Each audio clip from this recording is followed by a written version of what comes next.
You're watching The Legal Breakdown. Glenn, we have some really disgusting news out of the Trump administration in terms of one of the January 6th insurrectionists and the honor that was bestowed onto them. Can you explain what just happened?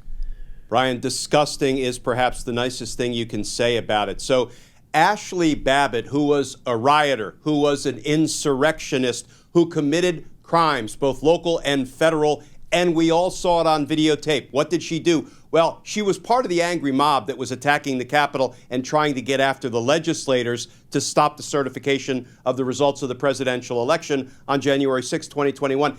And we see her trying to climb through a busted window of barricaded doors to get into the Speaker's lobby as members of Congress were running for their lives, being evacuated from the U.S. Capitol. And as she tried to get through that broken window, she was shot. She was killed. Up until now, Brian, the U.S. Air Force, she was an Air Force veteran. The U.S. Air Force did the right thing. They denied her military honors as part of her funeral service. Well, today we learned that the Air Force has changed course, undoubtedly, at the prompting, perhaps even the insistence of Donald Trump. They will now give Ashley Babbitt, an insurrectionist, full military honors. You know, I was active duty Army for 6.5 years. This is a dishonor of every single military member. Every member took an oath to support and defend the Constitution against all enemies, foreign and domestic. On January 6th, Ashley Babbitt was a domestic enemy of the United States, trying to fight, to stop the certification, stop the steal, as Donald Trump put it in a very real way, just bring democracy to a screeching halt, if not overthrow it entirely. And the United States military, the Air Force, is now going to honor her, give her full military honors. That is disgusting, and that word is just for openers. Glenn, can you contrast this with what the administration is doing to the folks who actually do deserve those honors from January 6th? You know, Brian, we have heroes who, were at the Capitol on January 6, 2021. And Ashley Babbitt is not one of them, nor should she be viewed as a martyr. She was committing crimes, endangering the lives of everybody in the U.S. Capitol that day at the time that she was unfortunately shot and killed. By the way, the officer who killed her was fully cleared of any wrongdoing by the police, by the Capitol Police and others. To compare and contrast, we have 4 police officers who have, by and large, become the face of law enforcement heroism at the Capitol on January 6th. They are Harry Dunn, Mike Fanone, Aquilino Gonell, and Daniel Hodges. These are the men who are the heroes of the January 6th Capitol attack. Of course, what has Donald Trump done? Well, he has pardoned the more than 1,000 insurrectionists, the rioters, many of whom who assaulted, who beat damn near to death police officers in their loyalty to Donald Trump, in their allegiance to his commands to go to the Capitol and fight like hell, or you won't have a country anymore.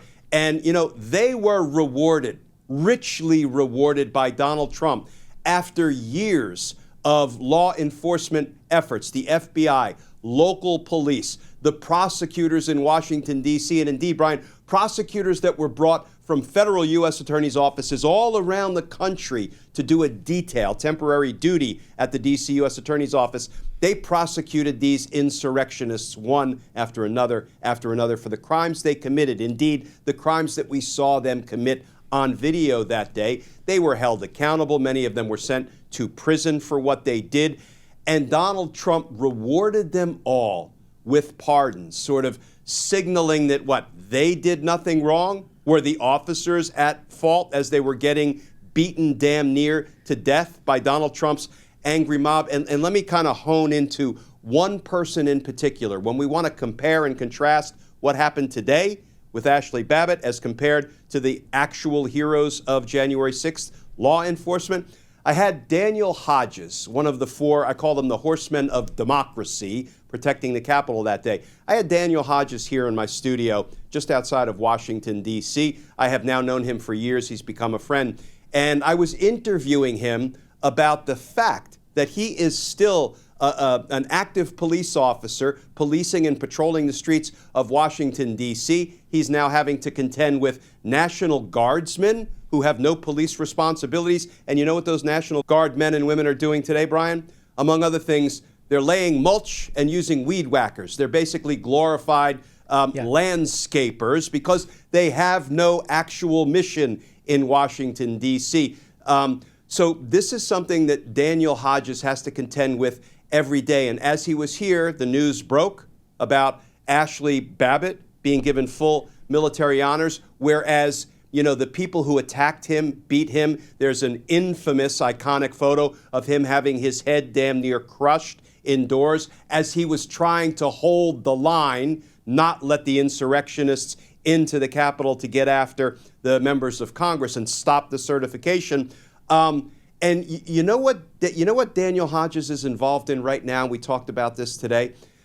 He had to sue Congress, he and another officer, Harry Dunn, because in 2022, members of Congress, when, you know, they were still sort of begrudgingly willing to acknowledge the truth of what happened at the Capitol on January 6th, passed a law.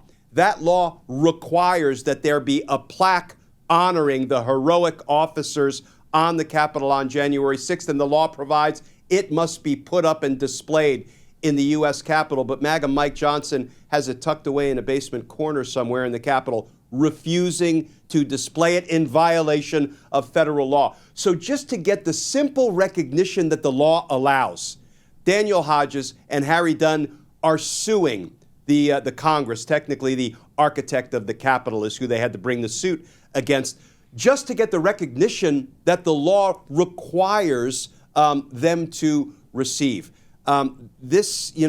We are living in the legal upside down. Brian, we are living in the moral upside down. We are living in the military upside down. And we are going to have to do something to right this American ship.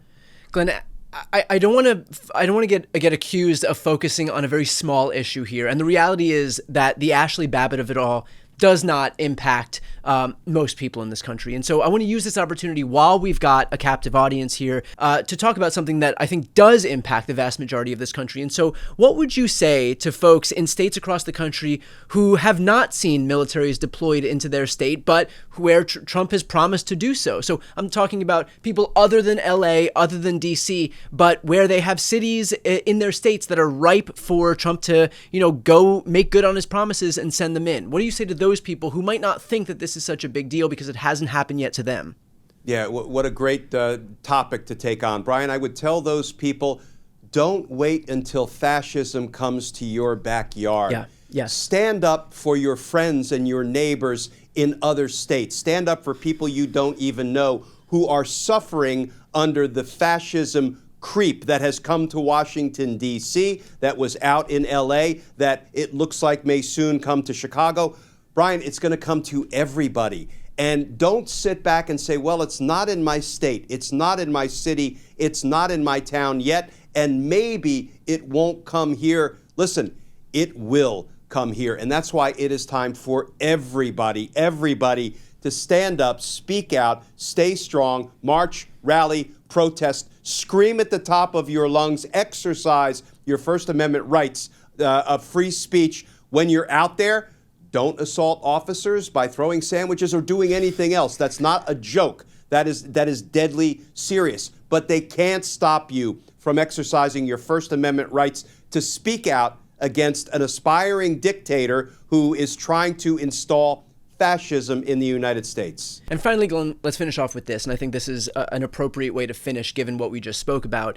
There is an ongoing lawsuit right now in California where Gavin Newsom and the California Democrats are suing the Trump administration for having deployed the military into Los Angeles. Can you talk about the significance of that case as it relates to the rest of the cities across the country? Because you and I have spoken at length about the dangers that could be posed if Trump gets the green light in LA and all of a sudden he's got carte blanche as far as he's concerned to deploy the military into Philadelphia and Milwaukee and Detroit and Atlanta and all these other Democratic strongholds in swing states where the votes are very important for Democrats, but where Trump can, carry out some plan that he tried to carry out in 2020, like seizing the voting machines, for example. So very focused on what he would be able to do if he's got the military, got his boots on the ground, so to speak, with these deployments into these swing states. So what significance does the fight that's happening in California have as it relates to the rest of the country? Brian, it's a big deal, and it will set important precedent. We are still waiting for the trial court judge to issue his ruling. The trial has been conducted on whether Donald Trump had the lawful authority to, seize control of the California State Guard. What is clear, and it was clear from the minute Donald Trump did it, is he violated the law in the process. One, he didn't have a reason to do it, but two, he didn't do it through the governor's office, which is required. He basically just acted like the dictator he so desperately wants to become. So, once we get a trial court ruling from this trial that was just completed in recent days, that will be important atmospheric precedent for all of the other states when it comes to what Donald Trump can and can't do lawfully, when it comes to seizing control of state National Guard troops, when it comes to deploying active duty military to American cities and American streets. Of course, Brian, a couple of things that we have to acknowledge. One, if Donald Trump loses, he will appeal it. And he will try to get the court to put a stay, a pause in place, regardless of whatever it is that the trial court rules, if he doesn't like it. But then even more fundamentally, Brian, at least that is sort of an acceptable way to move a case through the court system. He just might defy the court rulings, the court orders, and just go ahead and do what he wants to do. And Brian, this may be counterintuitive, but I'm almost rooting for Donald Trump to begin to more openly and more frequently and more flagrantly defy court orders, violate federal law, violate the Constitution, do it all at once, ratchet up the abuses, because there's one thing we know. Donald Trump is not going to ratchet back the abuses. And rather than do it slowly and incrementally, to your very point a few minutes ago, so if you only do it a little bit here, a little bit there, what are you doing? You're desensitizing everybody to it. Yep. And it's the creep. And there is no one galvanizing moment when we can all stand up and say, fuck fascism. We're not going to accept it here. So I almost want Donald Trump, counterintuitive though it may seem, to do the abuses all at once, because I think that may help galvanize opposition, and it may get the American people to the point where we need to be. We need to get out in the millions, because we're bigger, we're stronger, we're greater in number than the people who want to destroy American democracy. So let's go. Bring it on. Could not think of a better place to leave off. With that said, for those who are watching, please support the invaluable work and the voice of Glenn Kirshner. I'm going to put his link right here on the screen. And of course, if you're not yet subscribed to this channel, please subscribe to this one as well. Subscribing to both of our channels is a great way to support our work, completely free, and a great way to support independent media. I'm Brian Tyler Cohen. And I'm Glenn Kirshner. You're watching The Legal Breakdown.